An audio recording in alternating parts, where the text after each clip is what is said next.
Today's Texas news. redistricting plan. This is the only way we can protect Texans. Western wildfires. This is a rapidly fast-moving fire.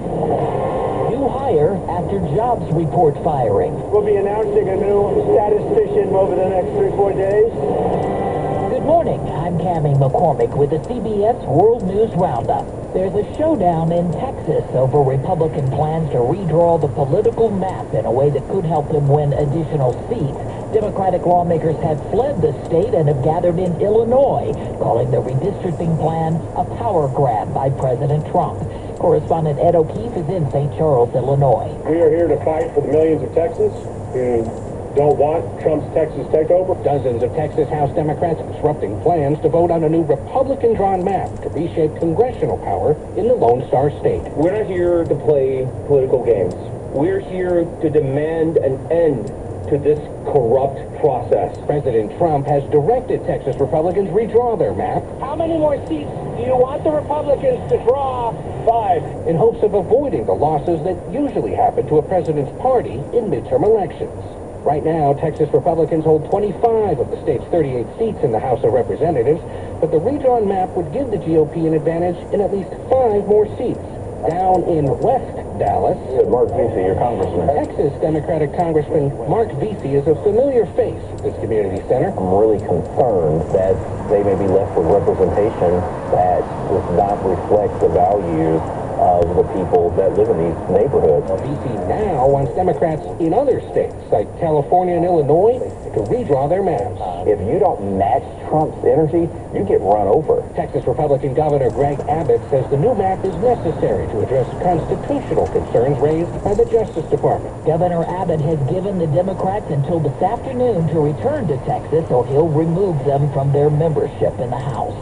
Dozens of western wildfires are burning this morning. In California, the Gifford fire north of Santa Barbara doubled in size in just 24 hours. Jason Allen reports. Acres of dry brush, some up to 6 feet, fuel the walls of fire. It takes a lot of personnel to take on something of this size. Nearly 50,000 acres are scorched across Santa Barbara and San Luis Obispo counties. About 100 miles north of San Francisco, the lake fire spread to more than 300 acres. In Reno, Nevada, the fast-moving 75-acre Piedmont fire forced residents to evacuate. In Utah, the Monroe Canyon fire is now more than 58,000 acres. In Europe, the heat wave continues. In Portugal, a high risk of fires has led to a ban on fireworks and electrical equipment in forests. In Taiwan, heavy rainfall triggered flooding and landslides. More than a year's worth of rain fell in southern Taiwan in just the past week. And in China, the government has warned some residents of Beijing not to go outside because of the heavy rains. A weak jobs report rattled the markets last week, and President Trump fired the person who delivered the report, claiming it's rigged. Weijia Jiang has the latest from the White House. Late Sunday night, President Trump defended his decision to fire Erica McIntyre, the now former commissioner of the Bureau of Labor Statistics. Trump accused her without evidence of rigging the July jobs report. We'll be announcing a new statistician sometime over the next 3-4 days.